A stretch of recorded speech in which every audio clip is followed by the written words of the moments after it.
Hi കൂട്ടുകാരെ, പുതിയൊരു വീഡിയോയിലേക്ക് എല്ലാവർക്കും സ്വാഗതം. അങ്ങനെ ഇനി അവർ കളി തുടങ്ങുകയാണ് കേട്ടോ. അപ്പോൾ അതിൽ ട്രോസിട്ട് നോക്കുന്നുണ്ട്. അപ്പോൾ അതിൽ കളിക്കുന്നത് സൂര്യക്ക് ബോളാണ് കേട്ടോ, ബാറ്റിംഗ് ആണ് കേട്ടോ വരുന്നത്. അപ്പോൾ ഉടൻ തന്നെ ഇവിടെ വിജയം സൂര്യക്കാണല്ലോ കിട്ടിയിരിക്കുന്നത് എന്ന് അപ്പോഴേക്കും വിജയ് പറയാണ് കേട്ടോ. അപ്പോൾ ഈ സമയം ഒരു ബാറ്റ് ചെയ്യുന്നത് അപ്പം അത്ര വല്ലാത്ത വിജയം, അതൊന്നും ഒരു വിജയമല്ല. ഇപ്പോൾ ഇവിടെ സൂര്യക്കാണ് തോൽവി വന്നിരിക്കുന്നത്. സൂര്യക്ക് ആകെ 3 ഓട്ടാണ് കിട്ടിയിട്ടുള്ളത്. എന്നാൽ എൻ്റെ ഏട്ടന് അങ്ങനെയല്ല, രഞ്ജിത്തിന് കിട്ടിയിരിക്കുന്നത് 7-6 ഓട്ടുകൾ കിട്ടിയിട്ടുണ്ടെന്ന് പറയുന്നത് കേട്ടോ. ഈ സമയം സൂര്യയാണെങ്കിലോ അതൊന്നും അത്ര കാര്യമാക്കുന്നില്ല, പക്ഷെ ഇങ്ങനെ കയറ്റിപ്പിച്ചും കൊണ്ടിരിക്കുകയാണ് ഹരിത. അപ്പോൾ ഈ സമയമാണെങ്കിലോ സൂര്യോട് രഞ്ജിത്ത് വന്നിട്ട് ചോദിക്കുകയാണ്, അല്ല ഞാനിനി എന്താ വേണ്ടത്, ഞാൻ ബോൾ ചെയ്യുകയാണോ അതോ അല്ല രഞ്ജിത്തിന് ബാറ്റ് ചെയ്തോ? എനിക്ക് അങ്ങനെയുള്ള മത്സരമൊന്നുമില്ല, കളിയല്ലേ, കളിയിൽ വിജയിക്കുന്ന ആരാണെന്ന് നമുക്ക് നോക്കാം. എന്നെ തോൽപ്പിക്കാൻ അങ്ങനെ കഴിയൊന്നുമില്ല. എന്തായാലും അത് ഇട്ടു എന്ന് വെച്ചിട്ട് ഞാനിപ്പോൾ ബാറ്റ് ചെയ്താലും ബോൾ ചെയ്താലും എന്തായാലും ഞാൻ കളിക്കണ്ടേ എങ്കിലല്ലേ. അപ്പോൾ അതിൽ ആര് ഫസ്റ്റ് എടുത്തു എന്നുള്ളതല്ല, നീ എടുത്തോ എന്ന് പറയണ്ട. ഓക്കെ, അങ്ങനെ ആയിക്കോട്ടെ എന്ന് പറഞ്ഞ് രഞ്ജിത്ത് കളി തുടങ്ങുകയാണ്. ഈ പറഞ്ഞതുപോലെ തന്നെ രഞ്ജിത്ത് നന്നായി കളിക്കുന്നുണ്ട് കേട്ടോ. 6 അടിക്കുന്നു, റണ്ണിങ് ചെയ്യുന്നു, അങ്ങനെയുള്ള കാര്യങ്ങളൊക്കെ രഞ്ജിത്ത് ചെയ്തുകൊണ്ടിരിക്കുകയാണ്. അങ്ങനെ 3ാമത്തെ ബോളിങ്ങിൽ സൂര്യ രഞ്ജിത്തിനെ ഔട്ടാക്കുകയും ചെയ്യണം. അപ്പോഴേക്കും ഹരിതക്കാണെങ്കിലോ ദേഷ്യം പിടിക്കുകയാണ്. അപ്പോൾ ഉടൻ തന്നെ ഹരിത ഇങ്ങനെ രഞ്ജിത്തിനെ നോക്കുന്നുണ്ട്. ഇതേ സമയം എല്ലാവരും രഞ്ജിത്തിനാണ് കൂടുതൽ കയ്യടി കൊടുക്കുന്നത് കേട്ടോ. എന്തിന് പത്മയടക്കം കയ്യടി കൊടുക്കുന്നത്. ഈ സമയം സൂര്യ കളിക്കാൻ ഇറങ്ങുകയാണ്. അപ്പോഴേക്കും ഇവിടെ യതീന്ദ്രൻ പറയണേ, എൻ്റെ മോനെ നന്നായി കളിക്കും, അവനെ നന്നായി കളി അറിയാമെന്നൊക്കെ ഇങ്ങനെ പറയാണ്. കണ്ടറിയാം അങ്കിളിപ്പോൾ കളിക്കുന്നത് ഇങ്ങനെ നോക്കണ്ട എന്നൊക്കെ പറഞ്ഞ് അവിടെ ബാറ്റ് തുടരുകയാണ് കേട്ടോ. അതായത് സൂര്യ ഫസ്റ്റിലെ കളി തുടരുകയാണ്, 6 അടിക്കുന്നു, ഓടുന്നു. 2ാമത്തെ കളി തുടരുന്നു, ഓടുന്നു, 6 അടിക്കുന്നു. 3ാമത്തെ കളി എത്തുമ്പോൾ ഈ പറഞ്ഞതുപോലെ തന്നെ രഞ്ജിത്തിൻ്റെ അത്ര എത്തിയിരിക്കുന്നു. 3ാമത്തെ കളിയിലും സൂര്യ അത് ചെയ്തു കഴിഞ്ഞാൽ സൂര്യക്ക് തന്നെയാണ് വിജയമെന്ന് ഹരിത മനസ്സിലാക്കുകയാണ്. ഈ സമയം സൂര്യ കളിക്കുന്നതിനിടയ്ക്ക് 1 മിനിറ്റ് എന്ന് പറഞ്ഞിട്ട് സൂര്യയുടെ ബാറ്റിന് ചെറിയൊരു പ്രശ്നം വരുന്നുണ്ട്. അതിൻ്റെ കയറ് പൊട്ടുക. അപ്പോൾ ആ മേൽഭാഗത്തെ ആ കയറ് ഇങ്ങനെ ശരിയാക്കി കൊണ്ടിരിക്കുകയാണ് കേട്ടോ സൂര്യ. അപ്പോൾ ഈ സമയം എല്ലാത്തിനും കളി സ്റ്റാർട്ട് ചെയ്യാൻ ബോൾ എറിഞ്ഞോളൂ എന്ന് പറഞ്ഞിട്ട് നിന്ന് കൊടുക്കുന്നത് ഇവിടെ വിജയാണല്ലോ. ബോൾ അങ്ങോട്ടും ഇങ്ങോട്ടൊക്കെ പോകുമ്പോൾ എടുക്കാൻ പോകുന്നത് രാജു ആണല്ലോ. അങ്ങനെ എല്ലാവരുടെ കളിയിലും അങ്ങനെ തന്നെയാട്ടോ ചെയ്യുന്നത്. ഫസ്റ്റ് കളി ഇങ്ങനെ വിജയ് പറയും, ബോൾ എറിഞ്ഞോളൂ രഞ്ജിത്ത് എന്ന് പറയണേ.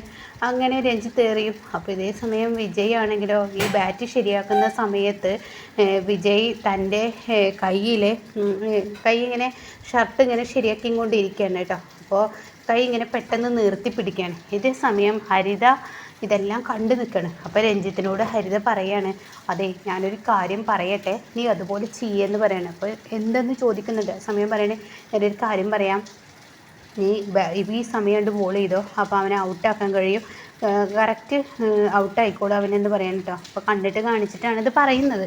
അപ്പോൾ അത് ശരിയാവുമെന്ന് രഞ്ജിത്ത് കണ്ടിട്ട് കാണിക്കുന്നുണ്ട്. അപ്പോഴൊന്നും സൂര്യ ഇത് ശ്രദ്ധിക്കുന്നില്ല. ഇതേ സമയം രാജുവും അതുപോലെ തന്നെ നന്ദിനി ഇത് നോക്കി നിൽക്കുന്നുണ്ട് കേട്ടോ.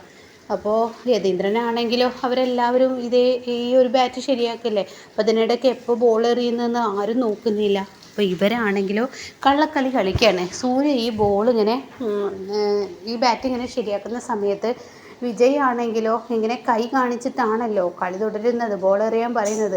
അപ്പോൾ ആദ്യം അങ്ങ് കയറി പിടിക്കുകയാണ് കഥ. കാരണം തൻ്റെ ഷർട്ടിൻ്റെ കൈ ശരിയാക്കാൻ വേണ്ടി തൻ്റെ കൈ ഇങ്ങനെ നിർത്തി പിടിച്ചത് കൊണ്ട് തന്നെ രഞ്ജിത്തിനോട് എറിഞ്ഞു എന്ന് മനഃപൂർവ്വം ഹരിത പറയുകയാണ്. അതോടുകൂടി എറിയുകയാണ്. സൂര്യ അവിടെ വെച്ച് ഔട്ടാവുകയാണ് കേട്ടോ. ഇതേ സമയം സൂര്യ ഔട്ട് എന്ന് പറഞ്ഞിട്ട് ഹരിത ആദ്യം കൈയടിക്കും. അത് കാണുന്നതിനോടുകൂടി എല്ലാവരും കൈയടിക്കുകയാണ്.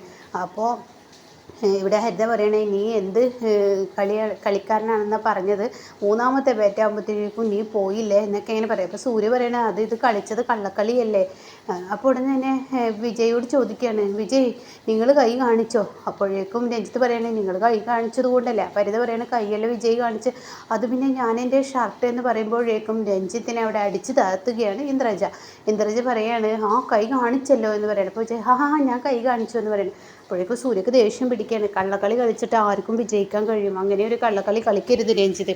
വിജയത്തിന് വേണ്ടി കള്ളക്കളി ആവരുത്. തോൽവിയാണെങ്കിലും അത് സമ്മതിച്ച് തരിക, പക്ഷേ വിജയത്തിന് വേണ്ടി കള്ളക്കളി കളിച്ചാൽ ഇതൊരു ബാറ്റ് നീ കളിച്ചത് ശരിയല്ല എന്ന് പറയട്ടോ. അങ്ങനെ സൂര്യ അങ്ങ് ദേഷ്യം പിടിക്കുകയാണ്. എനിക്ക് എന്തും സഹിക്കും ഞാൻ, പക്ഷേ കള്ളക്കളി അത് എനിക്ക് സഹിക്കില്ല, അതത്ര എനിക്ക് സഹിക്കാൻ കഴിയില്ല, അതെനിക്ക് അത്രയും ദേഷ്യമാണെന്നൊക്കെ പറഞ്ഞിട്ട് വളരെ ദേഷ്യത്തോടു കൂടി സംസാരിക്കുമ്പോൾ പത്മ പറയാണ്, ഒരു കളിയായിട്ട് പോലും കളിയെ കളിയുടെ രൂപത്തിൽ എടുക്കാൻ കഴിയാത്തവനാണ് നിങ്ങളുടെ മകന്, എല്ലായിടത്തും ഒരു തോൽവിയാണ്, കണ്ടില്ലേ എന്ന് പറയുന്നത്. അപ്പോഴേക്കും സൂര്യക്കങ്ങ് ദേഷ്യം പിടിക്കുകയാണ്. വായിൽ തോന്നിയത് വിളിച്ചു പറയുകയാണോ, ഡാ രഞ്ജിത്ത് നീ ചെയ്തത് എന്താടാ, ഇങ്ങനെ ഒരു കള്ളക്കളിക്ക് വേണ്ടിയിട്ടാണോ ഞാൻ നീയുമായി ഒരു ബാറ്റിങ്ങിന് ഇറങ്ങിയത്, എന്നെ എല്ലാവർക്കും മുന്നിൽ നാണം കെടുത്താൻ, എന്തിനാടാ നീ എന്നോട് അങ്ങനെ ചെയ്യുന്നതെന്നൊക്കെ പറഞ്ഞിട്ട് സൂര്യ ചൂടാകുമ്പോൾ ഇവിടെ പത്മ പറയാണ്, നമ്മുടെ മരുമകനാവാൻ കൊണ്ടാണ് സൂര്യ നീ ഇങ്ങ് വന്നേന്ന് പറഞ്ഞിട്ട് യതീന്ദ്രനെ വിളിച്ചു കൊണ്ടുപോവാണ്. അപ്പോൾ യതീന്ദ്രൻ, സൂര്യ നീ എന്താ ഇങ്ങനെ, ഡാഡി അവൻ ചെയ്തത് കള്ളക്കളിയാണ്, ഞാനിത് ബാറ്റ് ശരിയാക്കിക്കൊണ്ടിരിക്കുമ്പോൾ ഈ പറയുന്ന വിജയ് കൈ കാണിച്ചിട്ടില്ല, അവനെ ഞാൻ മനഃപൂർവ്വം എന്നെ ഔട്ടാക്കിയതാണ്, ഞാൻ കളിക്കാനായിട്ട് ബാറ്റ് കുത്തിയതല്ല, ബാറ്റ് ആ കെട്ട് ശരിയാക്കുന്ന സമയത്ത് അവന് കണിയില്ലാത്ത സമയം നോക്കി സ്റ്റെമ്പുമൊക്കെ എറിഞ്ഞത് എന്നൊക്കെ ഇങ്ങനെ പറയുകയാണ് കേട്ടോ. അപ്പോൾ ഈ സമയം എന്ത് തന്നെ ആയാലും എടാ വിട്ട് കള, അതൊന്നൊരു വിഷയം, അങ്ങനെ ഡാഡി എനിക്ക് വിട്ട് കളയാൻ പറ്റില്ല, ഹരിത എന്ന് പറയുന്ന പെണ്ണ് കണ്ടില്ലേ വലിയ കളിക്കാരനാണ്, എന്നെക്കൊണ്ട് ഒന്നും പറ്റത്തില്ല എന്നൊക്കെ പറഞ്ഞ് തന്നെ ഇങ്ങനെ പരിഹസിക്കുന്നത് കാണുമ്പോൾ വിട്ട് കളയാൻ ഡാഡിക്ക് പറഞ്ഞ ഡാഡിക്ക് കഴിയും, എനിക്കതിന് കഴിയില്ല എന്നൊക്കെ പറഞ്ഞ് വളരെ ദേഷ്യം പിടിക്കുകയാണ് കേട്ടോ. അപ്പോൾ ഈ സമയം മോനെ നീ എന്താ ഇങ്ങനെ, അപ്പോഴേക്കും അവനെ നിങ്ങൾ പറഞ്ഞതൊന്നും അവന് മനസ്സിലാവില്ല, അതാണ് ആണ്, കണ്ടില്ലേ അവൻ എന്തൊരു നല്ല പയ്യനാണ്, എടാ നീ ക്രിക്കറ്റ് കളിക്കാൻ പോലും നിനക്കറിയില്ലെങ്കിൽ അതങ്ങ് പറയുക, അല്ലാതെ കളിക്കാൻ നിൽക്കരുത്, തോൽവി എല്ലാത്തിനും മുന്നോടിയായിട്ടുണ്ടാവും, പക്ഷെ അത് അംഗീകരിക്കാനുള്ള മനസ്സ് വേണം എന്നൊക്കെ പറയുമ്പോൾ നിങ്ങളുടെ മരുമകൻ വിശ്വസിച്ചു കൂടാ, ഞാൻ പറഞ്ഞില്ല അവനെ തുടക്കത്തിൽ തന്നെ കള്ളനാണെന്ന്, അവൻ എല്ലാത്തിലും കള്ളത്തരം കാണിച്ചു കൊണ്ടിരിക്കുന്നത് കണ്ടില്ലേ എന്ന് പറയുമ്പോൾ രഞ്ജിത്ത് അങ്ങോട്ടേക്ക് കയറി വരാൻ കേട്ടോ. എന്നിട്ട് രഞ്ജിത്ത് പറയണേ, ആൻറ്റി എന്തിനാ വെറുതെ എനിക്ക് വേണ്ടി നിങ്ങൾ തല്ലുണ്ടാക്കുന്നത്, സൂര്യ എൻ്റെ അടുത്ത് തെറ്റുപറ്റി, ഞാൻ അങ്ങ് സമ്മതിക്കുന്നു, അതോടുകൂടി ഈ പ്രശ്നത്തിനൊരു പരിഹാരമാവില്ലേ, എന്തിനാ അമ്മയും മകനും കൂടി വെറുതെ വഴക്കിടുന്നു, ഇപ്പോൾ വേദയ്ക്ക് ഡ്രസ്സ് എടുക്കാൻ പോവുകയല്ലേ, നമുക്കത് ചെയ്യാം, ഞാൻ സൂര്യ അറിയാതെ എറിഞ്ഞതാണ്, എൻ്റെ അടുത്ത് തന്നെയാണ് തെറ്റ് ഉണ്ടായിരിക്കുന്നത്, ഞാൻ സൂര്യയെ പറ്റിച്ചതാണ്, സൂര്യയെ മനഃപൂർവ്വം ഔട്ടാക്കിയതാണ്, ഞാനങ്ങ് സമ്മതിക്കുന്നു, അതോടുകൂടി പ്രശ്നം തീർന്നല്ല. അപ്പോൾ സൂര്യക്ക് ഏറെ ദേഷ്യം പിടിക്കുകയാണ് കേട്ടോ. അപ്പോൾ സൂര്യ പറയാണ്, നീ അങ്ങ് സമ്മതിക്കുന്നു എന്ന് പറയുമ്പോൾ നീ അതിലൊരു കുറ്റപ്പെടുത്തുന്നത് പോലെ ഉണ്ടല്ലോ, ഇവിടെ ഒരു പ്രശ്നം വേണ്ട എന്നുള്ള നിലക്കാണ് നീ സമ്മതിക്കുന്നത് എന്ന രീതിയിലാണല്ലോ. അതേ സൂര്യ, ഞാൻ ഈ ഒരു പ്രശ്നം ഉണ്ടാക്കാതിരിക്കാൻ വേണ്ടിയാണ് ഞാൻ ഈ കള്ളക്കളി കളിച്ചതെന്ന് പറയുന്നത്. എടോ താൻ അങ്ങനെയൊന്നും പറയണ്ടോ, തൻ്റെ നല്ല സ്വഭാവം ഇവർക്ക് മുന്നിൽ എൻ്റെ മമ്മി ഒരു പമ്പര വിഡ്ഢിയാണ്, അവർക്ക് ബുദ്ധിയില്ലാത്തത് കൊണ്ടാണ് അവർ ഇന്നിപ്പോൾ ഓരോന്ന് കാട്ടിക്കൂട്ടുന്നത്, അവരുടെ വിചാരം തെറ്റ് ചൂണ്ടിക്കാണിക്കുന്നവർ ദുഷ്ടന്മാരും നന്മമരം ചമഞ്ഞ് എല്ലാവർക്കും മുന്നിൽ ഉള്ളിൽ ദുഷ്ടനെ പോലെ നടക്കുന്നവർ നല്ലതെന്ന് അവരുടെ വിചാരം, നീ ശരിക്കും ഒരു ആട്ടുനൂലിട്ട ചെന്നായാണെന്ന് ഞാൻ ഇവർക്ക് മുന്നിൽ കാണിച്ചു കൊടുക്കും, അത് ഇവരറിയാനിരിക്കുന്നേ ഉള്ളൂ എന്നൊക്കെ സൂര്യ പറയുകയാണ്. അപ്പോൾ ഈ സമയം എന്താ നിങ്ങളുടെ മകൻ ഇങ്ങനെ എന്നൊക്കെ പറഞ്ഞിട്ട് പത്മ യതീന്ദ്രനോട് ചൂടാകുമ്പോൾ സൂര്യ അവിടെ നിന്നും ദേഷ്യത്തോടു കൂടി പോവുകയാണ് കേട്ടോ. ഇതേ സമയം മോനെ അവന് ചെയ്തതിന് ഞാൻ എന്നോട് മാപ്പ് പറയുന്നു, ആൻറ്റി ഇതൊന്നൊരു വിഷയമാക്കണ്ട, സൂര്യ എന്ത് പറയുന്നു അതിനെ അങ്ങ് അനുവദിച്ച് കൊടുത്താൽ മതി.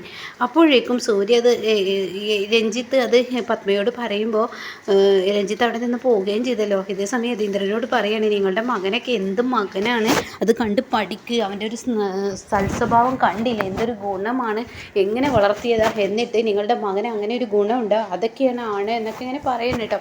അപ്പോൾ യതീന്ദ്രൻ ഒന്നും മിണ്ടുന്നില്ല, കാരണം യതീന്ദ്രന് മിണ്ടാൻ കഴിയില്ല, കാരണം അങ്ങനെയാണല്ലോ യതീന്ദ്രൻ്റെ ജീവിതം. പിന്നീട് സൂര്യ റോഡിൽ വണ്ടി നിർത്തുകയാണ്. എന്നിട്ട് അവിടെ നിന്നിട്ട് പെട്ടെന്ന് വിവേകിനെ വിളിക്കുകയാണ്, വിവേക് നീ എവിടെ, ഇപ്പോൾ എൻ്റെ മുന്നിലെത്തണം, സൂര്യ നീ എവിടെയാണെന്ന് പോലും എനിക്കറിയില്ല, നീ ഇങ്ങനെയൊക്കെ വിളിച്ചാൽ, അതെ ആ പഴയ ആളുണ്ടല്ലോ ആ കക്ഷി, എനിക്ക് മദ്യം കൊണ്ടുവരുന്ന ആൾ, അയാളുടെ അടുത്ത് എനിക്ക് 2 കുപ്പി മദ്യം കൊണ്ടുപോകാം. അത് കേട്ടോടുന്നുണ്ട് സൂര്യ, നീ എന്തേ പറയുന്നത്, നന്ദിനിയൊക്കെ വിട്, ഇപ്പം നന്ദിനിയുടെ കാര്യം എൻ്റെ മുന്നിൽ പറയണ്ട, എനിക്കിപ്പോൾ മദ്യപിച്ചേ പറ്റുള്ളൂ, വിവേക് നീ കൊണ്ടുവരുന്നുണ്ടോ ഇല്ലേ, അതല്ലെങ്കിൽ എൻ്റെ സ്വഭാവം അങ്ങ് മാറും എന്നൊക്കെ ഇങ്ങനെ പറയാണ് കേട്ടോ. അങ്ങനെ ഇതേ സമയം സൂര്യക്ക് കലി അടക്കാൻ കഴിയുന്നില്ല. അങ്ങനെ ഇനി സൂര്യ മദ്യപിക്കുകയാണ് കേട്ടോ. സൂര്യ മദ്യപിക്കുന്നതിനോട് കൂടി ഇവർ ഡ്രസ്സ് എടുക്കാൻ പോകുന്നുണ്ട്. അവിടെയാണ് ഇനി വമ്പൻ ടെസ്റ്റ് നടക്കുന്നത് കേട്ടോ.